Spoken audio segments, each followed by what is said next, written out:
Boa tarde. Como já tivemos aí as falas iniciais que nos acolheram tão afetuosamente, né, do Gabriele e do professor Evaldo, então vamos ao trabalho, né? Então, eu queria convidar para poder contribuir conosco, abrindo aqui as reflexões, né, no nosso seminário de Metafísica no Pensamento Contemporâneo, Bergson, Metafísica e Filosofia da Vida, convidar a professora Maria Adriana Camargo Capello, da Universidade Federal do Paraná, que vai estar aqui conosco.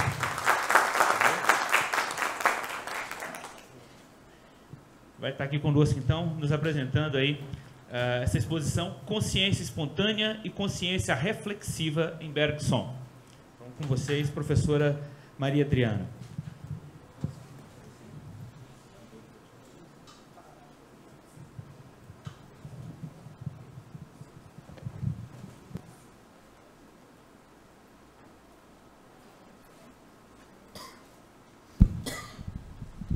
Boa tarde. Eu gostaria de agradecer, né, imensamente ao Evaldo pelo convite ao programa aqui de pós-graduação em Metafísica da UNB.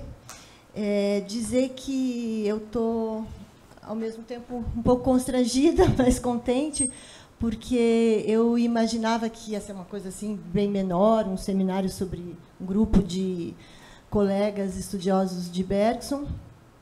E trouxe, até mudei a minha fala, peço desculpa por isso.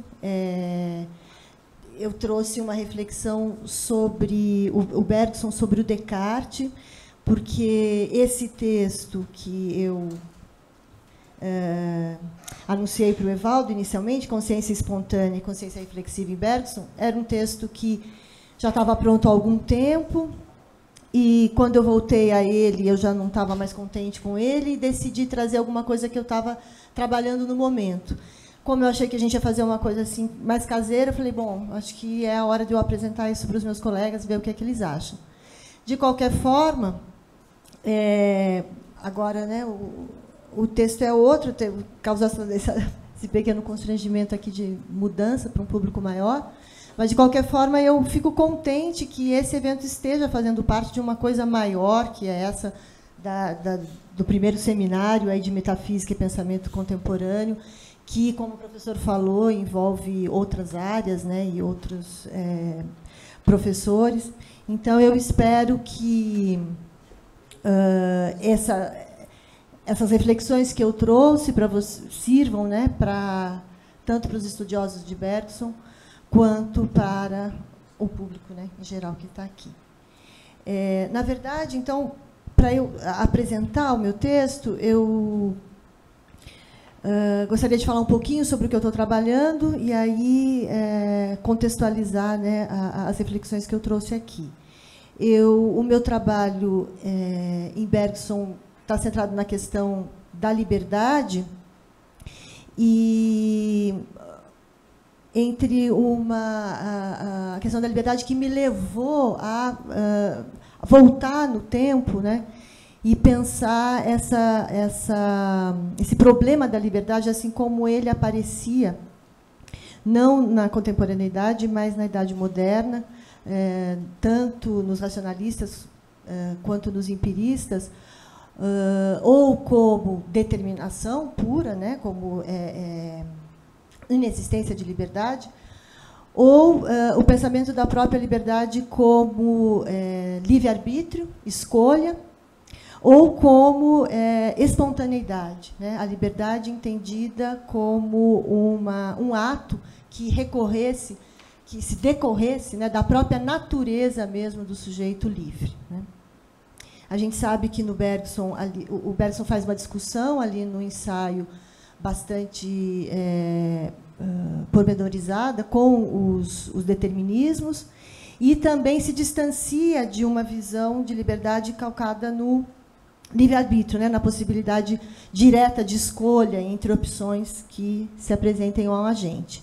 A liberdade para o Bergson seria mais um ato decorrente do sujeito que toma consciência de si, né, que de uma forma inteira, né, um ato que resulta da inteireza mesmo desse sujeito. Então, essas questões, essa questão do livre-arbítrio e da espontaneidade da liberdade, como decorrência daquilo que o sujeito né, da sua natureza mais íntima, eu acabei voltando no tempo, encontrando essa mesma discussão ali no Descartes, encontrando essa mesma discussão na Idade Média. E, nesse momento, eu, lendo, né, o que o Bergson, no momento em que eu estava fazendo essa investigação da questão da liberdade no Descartes propriamente dito, eu encontrei vários textos do Bergson sobre o Descartes, né? E o que eu vou ler aqui para vocês é um comentário de uma lição, né, de um curso do Bergson, ministrado no Liceu Henri IV, em 1894. Né? São um conjunto de 7 lições. Né? O Bergson fala sobre, não sobre a questão da liberdade especificamente, mas sobre a teoria da alma, né, sobre a consciência, que posteriormente vai se apresentar, então, como uma consciência livre. Né. Esse conjunto de lições, então, sobre as teorias da alma, se inicia lá na Antiguidade e vai acabar em Leibniz. E a 4ª lição desse curso é sobre as teorias da alma em Descartes. Né. E aí, ao fazer, eu recebi um convite de fazer uma tradução desta lição, fiz a tradução, e aí eu me deparei com várias questões propriamente bergsonianas sobre a alma, mais especificamente sobre a distinção entre a alma e o corpo, e a união da alma com o corpo, que o Bergson via ali no Descartes. Né? Então, essa rápida fala que eu vou apresentar para vocês são indicações de questões que o Bergson vê no Descartes e expõe nessa aula de 1894, né, que diz respeito à consciência e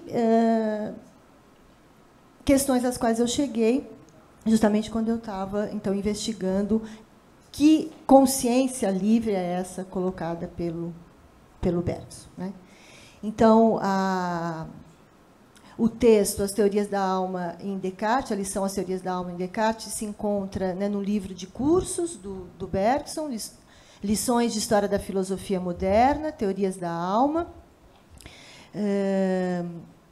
e trata-se da 4ª lição. Então, eu vou ler aqui a apresentação da lição com as considerações que eu achei pertinentes fazer. Né? O tema, o título, né, dessa apresentação poderia ser 2 ou 3 coisas que Bergson leu em Descartes sobre a distinção e a união entre a alma e o corpo. Né? Então, o interesse dessa lição, como as demais 6 lições, que é concisa e radical em suas análises, não consiste apenas na apresentação do reconhecido lugar de inflexão ocupado pela filosofia de Descartes em relação à antiguidade e nos desdobramentos desse pensamento em seus sucessores imediatos, como Malebranche e Spinoza. O que, de fato, já seria de grande interesse para os leitores de Descartes, tanto pelo realce, que, por meio dessas análises, Bergson dá a presença da temporalidade nas meditações, né? Um realce que o Bergson faz ali na passagem do 19 ao 20, então, muito antes do Beissard chamar a atenção sobre isso. Né? Então, essas lições têm esse interesse pelo fato do Bergson realçar algo que não se via em Descartes, né? Quanto pelo mapeamento das significações que surgem em uma filosofia que assume como ponto de partida a consciência e vontade finita e mantém como pano de fundo a onisciência e onipotência divinas. Né? Ocorre que, no desenvolvimento mesmo das análises propostas pelo Bergson, por si só carregadas de significação e importância, Bergson ainda nos dá pistas sobre o modo como o pensamento de Descartes se reflete no seu próprio pensamento, assim como no de boa parte da contemporaneidade, no que diz respeito ao problema da consciência e da temporalidade. Problemas pelos quais, justamente, como sabemos, a contemporaneidade quereria, por sua vez, marcar a maior diferença entre seu modo de pensar e o da modernidade. Produz, então, um curto-circuito aqui na historiografia, que torna essa despretensiosa lição, como de resto todo o curso, de grande interesse, acredito, para a historiografia bergsoniana, bem como para aquela que se volta para o pensamento contemporâneo que com Bergson dialoga. De fato, ao introduzir sua lição sobre a teoria da alma em Descartes, Bergson parte da característica que ele havia apresentado nas aulas precedentes, como sendo aquela comum à concepção de alma dos antigos, a saber, o fato de a alma ser abordada pelos antigos como parte da natureza e, portanto, ser abordada do exterior, como uma coisa. Abordagem que se refletiria tanto na apreensão da alma individual, necessariamente unida a um corpo, quanto na sua apreensão como alma do mundo. Então, para Bergson, com efeito, Aristóteles, e aqui eu cito Bergson, aquele entre os filósofos antigos que melhor teria compreendido a individualidade da alma, concebe essa individualidade apenas a partir do corpo, na medida em que uma alma só é individual quando ela é a inteléquia de um corpo organizado. Pelo que, de fato, é a distinção entre os corpos que acaba por fundar a distinção entre as almas. Por outro lado, como Bergson também já havia observado em suas primeiras aulas, eu cito, quando é preciso atribuir a esta alma caracteres superiores aos da organização, aos da matéria, por consequência, Aristóteles tem de recorrer, como seus predecessores e sucessores, a um nous impessoal, do qual participam as almas individuais e no qual apenas realizam sua forma superior. Fecho aspas. É assim que, entre os antigos, a alma se caracterizaria, enquanto individualidade, como algo excessivamente ligado ao corpo vivo, no sentido de inteléquia de Aristóteles, por exemplo. O que implica que, para ser concebida por si, ou para além de sua relação com o corpo, ela deva perder a individualidade que só o corpo lhe concedia e passar a ser concebida impessoalmente como alma do mundo nous. É assim ainda que o pensamento dos antigos sobre a alma envolveria para Bergson um dilema, pois ou a alma não poderia ser pensada em sua especificidade, na medida mesmo em que ela tem que ser pensada necessariamente ligada a um corpo, ou ela perderia, para ser pensada na sua especificidade, ela perderia sua individualidade. E, nesse caso, ela se colocaria, eu cito Bergson, fora das condições de existência fenomenal, não podendo nem ser objeto de consciência, nem concebida claramente pelo pensamento. Mas esse dilema se constrói desde o início, para Bergson, ou se explica pelo modelo de conhecimento no qual ele se fundamenta e se constrói.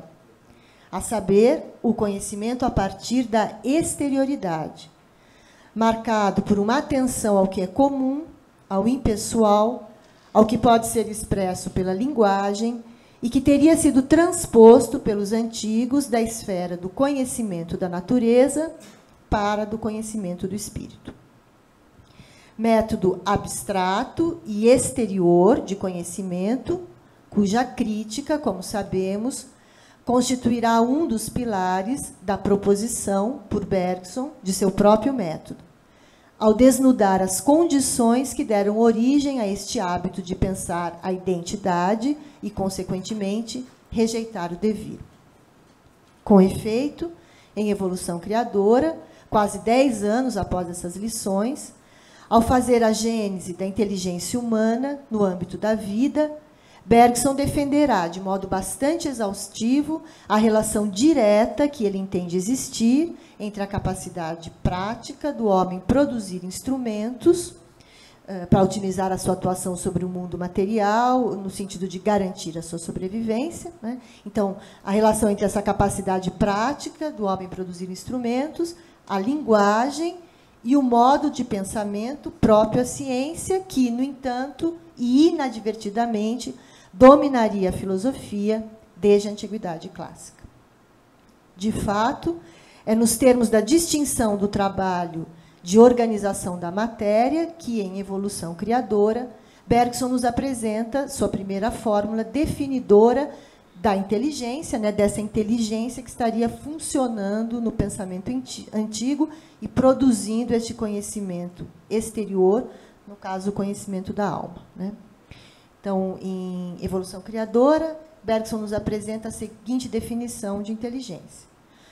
Tudo somado, a inteligência, considerada no que nos parece ser sua manobra original, é a faculdade de fabricar objetos artificiais, em particular utensílios, para fabricar utensílios e variar indefinidamente sua fabricação.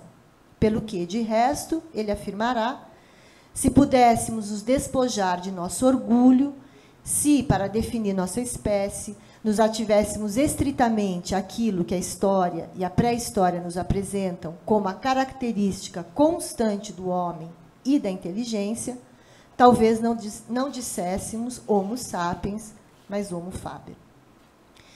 De fato, então, é justamente porque negligencia esse enraizamento biológico de nosso conhecimento que o pensamento clássico se teria feito prisioneiro, inconsciente, dos prejuízos que a condição de ser vivo impõe ao homem. E, nesse sentido, desvalorizado o ser fazendo em vista do já feito. Em outros termos, teria sido por considerar a inteligência como órgão de conhecimento desinteressado que essa tradição teria se condicionado pelo hábito, fixado na linguagem, de uma inteligência voltada para o fechamento de sistemas, objetos, sobre os quais se possa mais eficazmente agir, marcados por isso pela busca por semelhanças, pela abstração de particularidades, pela sistematização em suma, pela desvalorização do devir, o que, em última instância, explicaria os caráteres formal, dedutivo inferencial, hipotético, generalizável e extensivo do conhecimento produzido por este pensamento. Em tudo oposto ao conhecimento da duração, que só pode se dar no individual, a partir do interior, segundo a qualidade sempre particular, ainda que sempre em mutação, que caracteriza o conhecimento absoluto e intensivo próprio à intuição bergsoniana. Então, esse modelo antigo de pensamento da Antiguidade Clássica, que o Bergson critica e que faz mesmo um dos pilares do seu método, né? Bergson entende que foi uma primeira vez criticado pelo próprio Descartes, né? Então, um modelo de conhecimento que, justamente para Bergson, sofreria sua primeira inflexão no pensamento de Descartes, ou, mais especificamente, no modo como Descartes pensa a alma, modo para o qual Bergson, então, chama a atenção de seus alunos nessa lição. Pois, de fato, como dirá Bergson, ao referir-se à passagem do cogito, eu abro aspas, o que faz a novidade e a profundidade dessa demonstração é o fato de Descartes, ali, dirigir-se exclusivamente à consciência imediata, à consciência individual. A novidade, portanto, é a abordagem da alma inaugurada por Descartes enquanto experiência interior e imediata. Abordagem que, desde o início, nos instala, abro aspas, naquilo que Descartes chama o pensamento, quer dizer, a consciência que a alma tem de si mesma e de sua essência. Fecho aspas. Experiência interior de si, ou consciência, que permitirá, enfim, que a alma seja apreendida, tanto em sua essência, quanto no modo de sua existência individual, fenomênica, a saber, em sua temporalidade. Com efeito, é para este caráter temporal que Bergson chama a atenção quando, ao reiterar que, abro aspas, a alma é definida pela consciência que o pensamento tem de si mesmo, acrescenta a essa definição, e essa definição, né, da consciência enquanto pensamento de si mesmo, se confunde com o ato pelo qual a percebemos, ato que tem de se renovar em todos os momentos da duração. Fecho aspas.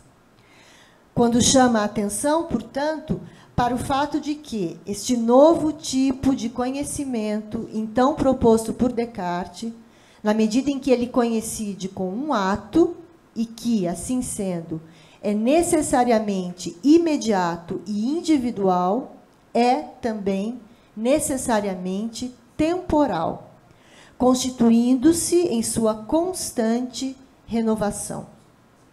Eu cito Descartes: eu sou, eu existo, isto é certo, mas por quanto tempo? Por todo o tempo em que eu penso, pois poderia talvez ocorrer que, se eu deixasse de pensar, deixaria ao mesmo tempo de existir. Fim da citação.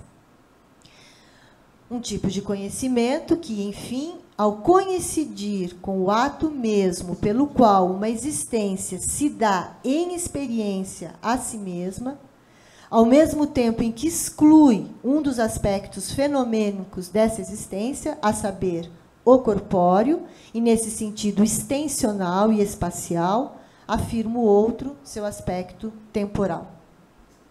Será, então, a partir deste conhecimento da alma, que se quer imediato, interior, fundado nas condições da existência fenomenal, e que nos dá uma concepção de alma individual e temporal, distinta de tudo mais pelo ato que a caracteriza, ato de pensamento, de consciência de si, que, segundo Bergson, Descartes terá de se haver agora com a relação factual entre a alma e o corpo.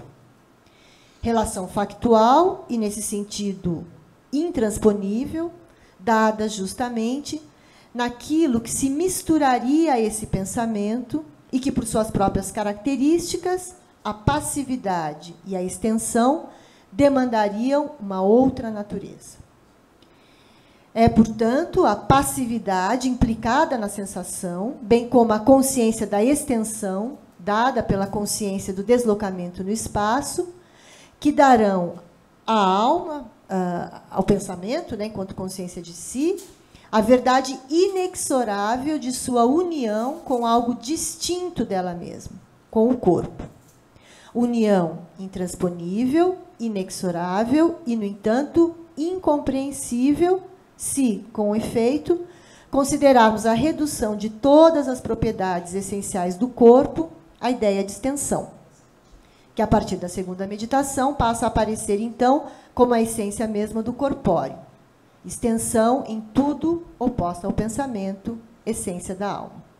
Então, ao fato da união da alma com o corpo, mas um fato que não pode ser compreendido na medida em que o próprio corpo é reduzido a uma natureza, a uma natureza que é a extensão, em tudo oposta àquilo a que ela tem que se unir, que é o pensamento, essência da alma. Né? Então, de fato, observa Bergson, para compreendê-la, né, para compreender essa união, precisaríamos reduzi-la àquilo que ela não é, na medida em que esta compreensão não se pode caracterizar como ato de apreensão imediato e interior, que constitui o conhecimento que a própria alma tem de si, tampouco pode ser considerado como aquele ato envolvido na dedução da extensão e de suas qualidades, a partir da ideia a priori de corpo. uma vez que se trata justamente do obscurecimento daquele ato de consciência de si, por essas qualidades, ou, ao contrário, da vivência daquelas qualidades em um ato. Ato de compreensão que se dá, finalmente, pela experiência de um fato e não por um raciocínio dedutivo ou por intuição. Então, a dificuldade de compreensão aqui da união entre a alma e o corpo se daria porque essa união não se dá nem por uma intuição pura, dada pelo pensamento que tem consciência de si, nem por uma dedução a priori, de um estado de coisas da sua essência, como acontece com a dedução da extensão a partir do corpo, ou a intuição da alma a partir do pensamento puro. É assim que, a esse respeito, Bergson conclui, e aqui eu peço licença para uma citação mais longa da lição. A alma, ele diz, Descartes diz, está unida ao corpo, isto é um fato.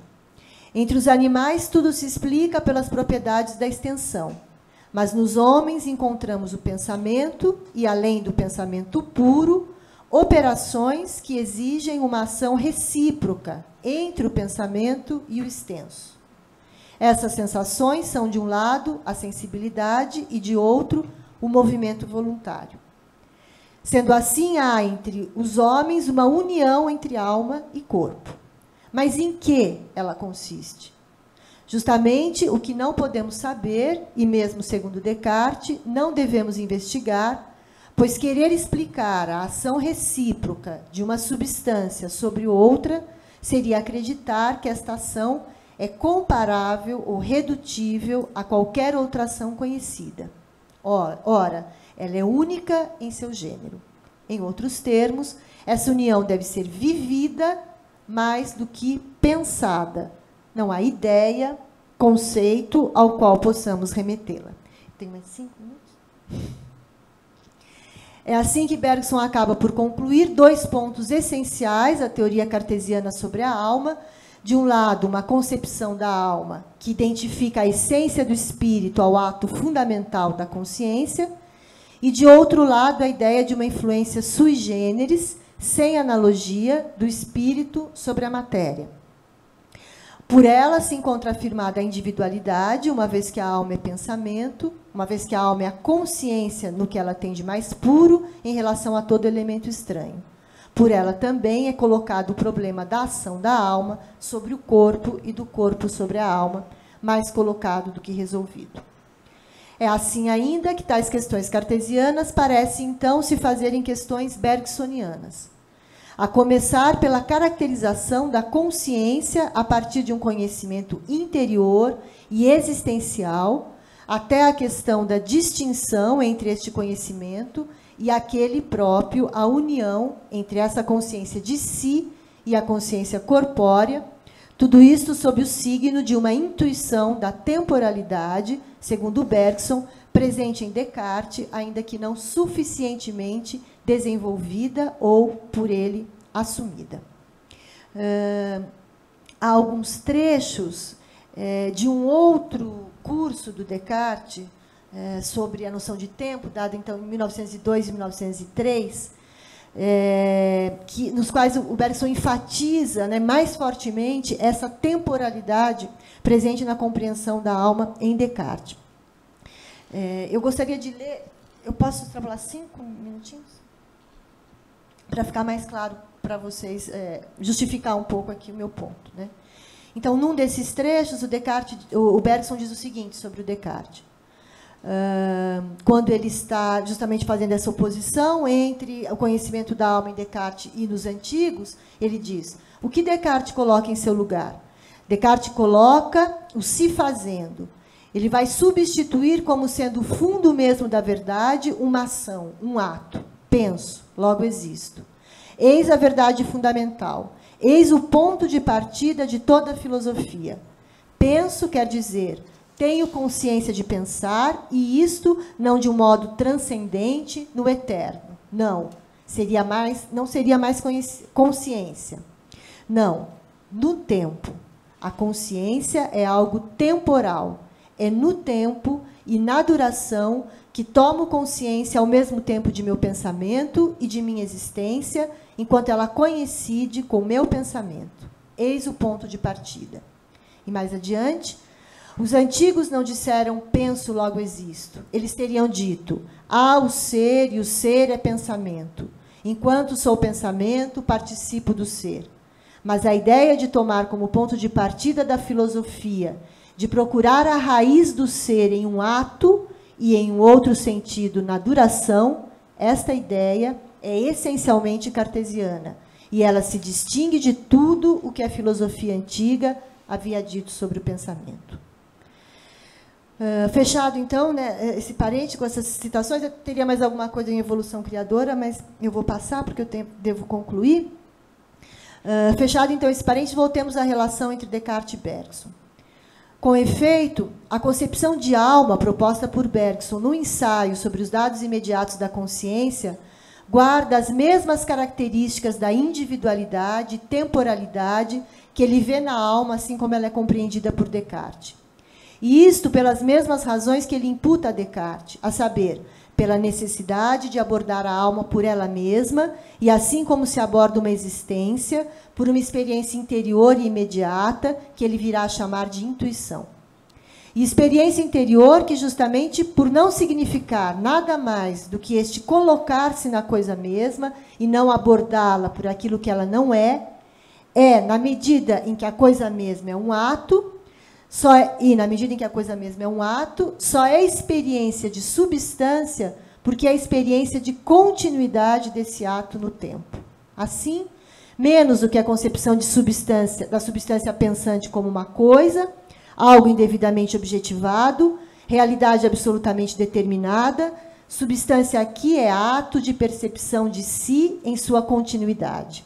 Nas palavras de Bergson, a estabilidade, o caráter substancial da alma é uma e a mesma coisa que a ação indefinidamente renovada pela qual a alma se percebe.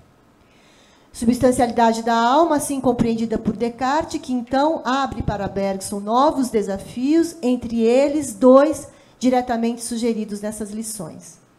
O primeiro, justamente aquele de pensar a temporalidade, colocada por Descartes, como subjacente à consciência, sem qualquer resquício daquilo que ela não é. Para Bergson, portanto, sem qualquer resquício de espacialidade. O segundo, pensar esse caráter sui generis, porque distinto tanto da dedução quanto da intuição, pelo qual essa consciência é também consciência corpórea. Trata-se, então, para Bergson, de um lado, de seguir até o fim a distinção entre espírito e espaço, iniciada por Descartes, e eu digo aqui espaço e não extensão, na medida em que acredito ser possível defender que a extensão, enquanto essência do corpo, para Descartes, identifica-se com aquilo que Bergson chama de espaço, na medida em que, em última instância, relegadas as qualidades da extensão à sensação, ela se reduz ao movimento, ao deslocamento de um corpo, que nada mais é que um lugar ocupado no meio homogêneo, o plano espacial. E, de outro lado, trata-se para Bergson de pensar essa intimidade entre o espírito e o corpo, união substancial para Descartes, e embricamento entre a memória e a extensão qualitativa do campo de imagens, que, para Bergson, caracteriza a percepção. De um lado, portanto, trata-se de pensar a temporalidade subjacente à consciência como visão de si, ato que dá à consciência sua continuidade na existência e que, de modo algum, pode confundir-se com aquele do movimento de um corpo em deslocamento no espaço. Ou seja, o ato no qual a consciência continua a existir não pode ser aquele da perda indefinida do ato passado pelo ato presente, assim como o corpo perde sua posição passada ao se colocar em sua posição presente. O ato no qual a consciência continua a existir é ato de memória, conservação do anterior na criação da nova atualidade.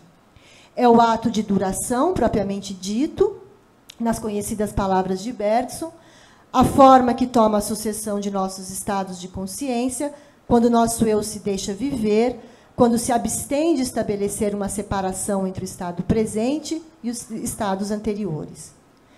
Pelo que nossa consciência nem se deixa absorver pelo passado, nem dele se esquece, mas sem justapor esse passado ao presente, organiza-se com ele.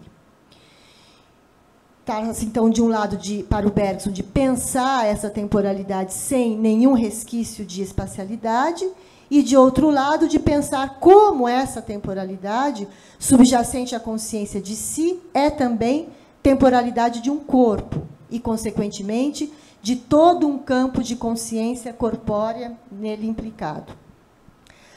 Tarefa, a meu ver, enfrentada por Bergson em Matéria e Memória, justamente com a postulação, no primeiro capítulo, de um todo original, no qual se destaca a consciência dos corpos, bem como a consciência de si, o campo de imagens, a partir do que a união entre a alma e o corpo, a percepção concreta, poderá ser pensada segundo o circuito de constante recobrimento entre matéria e memória, circuito descrito nos capítulos 2 e 3, e que configura o âmbito da temporalidade humana propriamente dita, quando então o sensível ganha profundidade, dimensão simbólica, se constitui de fato em representação. E união, finalmente, união entre corpo e alma, que finalmente ganhará peso ontológico no capítulo 4, quando também a matéria passar a ser compreendida em duração, pelo que, de resto, as diferenças de natureza entre alma e corpo passaram a ser pensadas como diferenças de grau, de tensão e de extensão da própria duração, configurando-se, então, como unidade. Certamente não tenho a pretensão de desenvolver esses temas aqui, de resto, já bastante bem desenvolvidos pela recente historiografia. Eu penso aqui no Bento Prado, com toda a sua discussão sobre o campo transcendental, o texto do Worms, Dois Sentidos da Vida, justamente com essa discussão da sensibilidade que vem à consciência, né, a partir desse campo transcendental. Minha pretensão foi apenas sugerir aqui que talvez as 2 ou 3 coisas que Bergson teria lido na Teoria da Alma de Descartes, a saber, que a essência da alma é um ato de autoconsciência, intuição, que esse ato se constitui, se sustenta no tempo, e que a união entre a alma e o corpo é um fato que não pode ser conhecido nem por dedução, nem por intuição pura, o tenho levado a procurar tratar as questões da distinção e da união do espírito e da matéria em função do tempo, mais do que do espaço.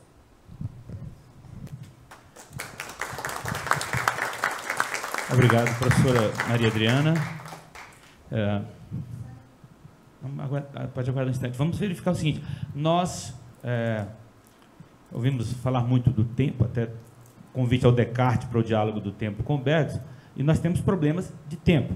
Então, como a gente atrasou um pouquinho, mas acho que a gente precisa fazer alguma reverberação, né, dessa reflexão muito interessante trazida pela professora Adriana. Então, convidaria o seguinte, se nós tivermos aí 1 ou 2 pessoas que quisessem reagir a essa provocação, e depois a gente devolveria a palavra para a professora Adriana para fechar um pouco essa fala, e nós continuaríamos com as demais.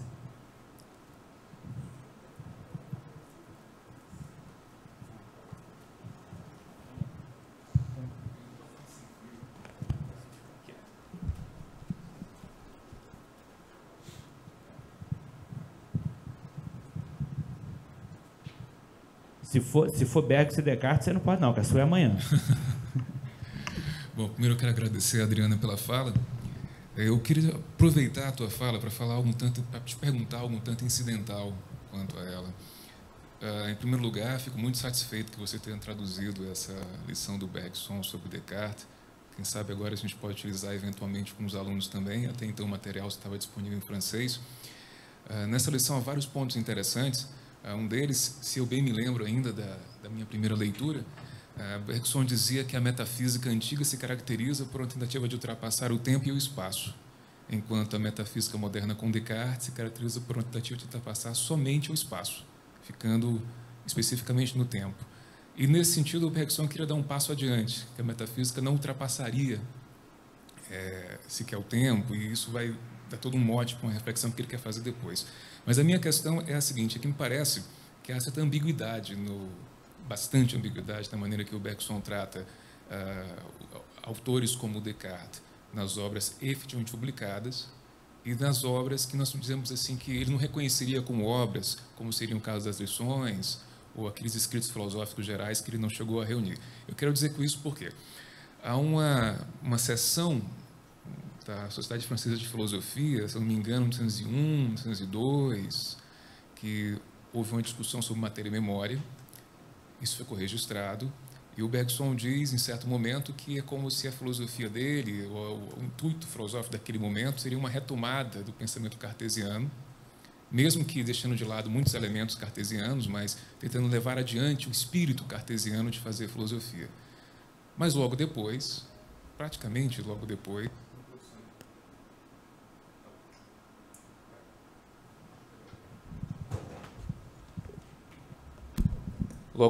no Introdução à Metafísica, ao falar sobre racionalistas e empiristas, e parece que aqui, ao falar de racionalistas, ele tem em mente o Descartes, ou pelo menos uma tendência que o Descartes pode estar relacionado, o Bergson parece se identificar com o empirismo, ao falar que a metafísica deveria ser um empirismo verdadeiro, um empirismo real, e não mais com o racionalismo. Então, parece que há muita ambiguidade nesse tratamento com relação ao Descartes nas obras publicadas e em relação aos textos nos quais ele deixou textos de ocasião ou demais lições. Eu queria te ouvir um pouco a respeito, se você pensa que há uma maneira de conciliar esses diferentes tratamentos que Bergson dá a Descartes, ou se não, ou que talvez motivasse esses diferentes tratamentos.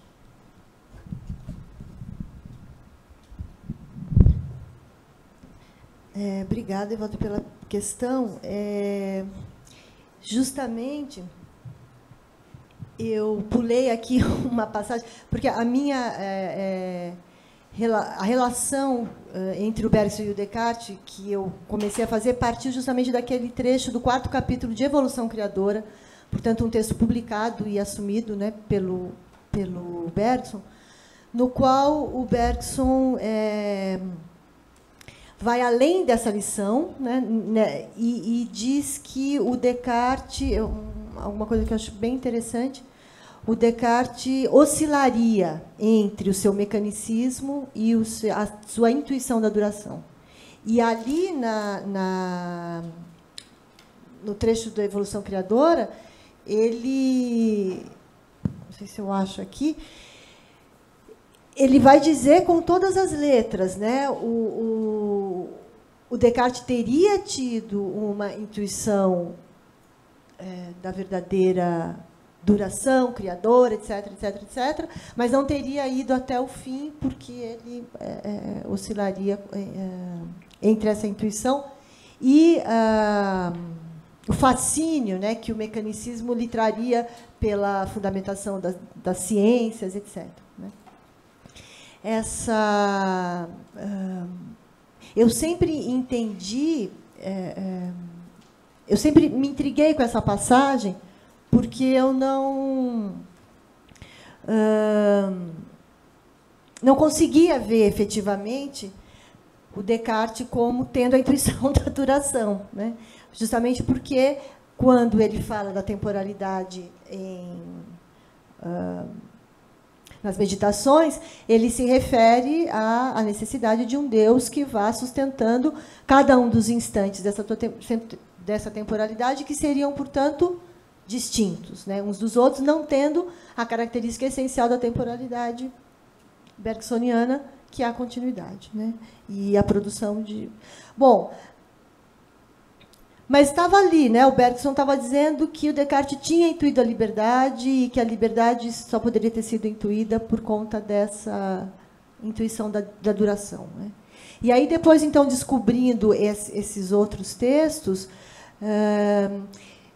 e essa questão, agora, nessa lição, né, a ênfase que o Bergson dá para a questão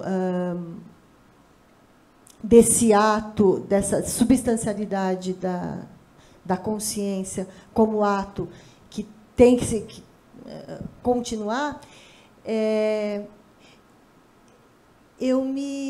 eu acho que a questão um pouco se resolve com alguma coisa que o Bento já havia dito lá não sei em qual capítulo exatamente, o capítulo sobre o método, no texto dele, que o Bergson faz duas aproximações diferentes dos autores, né, da história da filosofia, né? Uma procurando neles a intuição que eles teriam tido e que nem sempre a letra do seu texto teria conseguido reproduzir, né?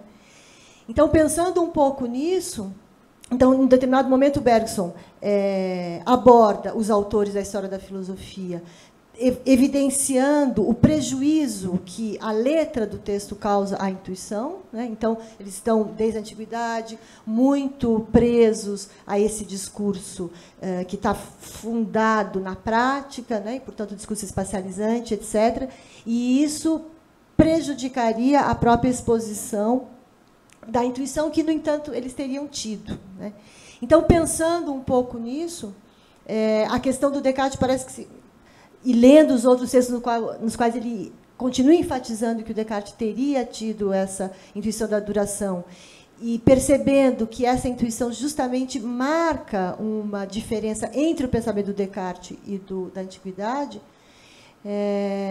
eu tendo a achar que, até o fim, né, pelo menos aquilo que está registrado em Evolução Criadora, tento a seguir o texto de Evolução Criadora, como o Bergson, entendendo que Descartes, sim, teve essa intuição da duração, pela qual ele alterou profundamente a forma de conhecimento que vinha sendo praticada até então, essa forma de conhecimento que tem que ser, que é o fundamento do pensamento da filosofia, que é existencial, que é individual, que é imediata, que não seria assim, né, na antiguidade, e que, no entanto, o Descartes não teria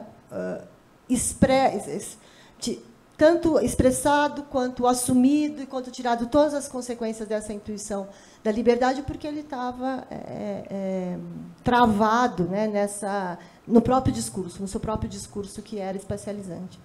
Agora, em relação ao empirismo e ao racionalismo, eu acho que esses textos que exaltam as qualidades, a intuição da duração no Descartes, e considerando, claro, que isso ficou registrado em Evolução Criadora,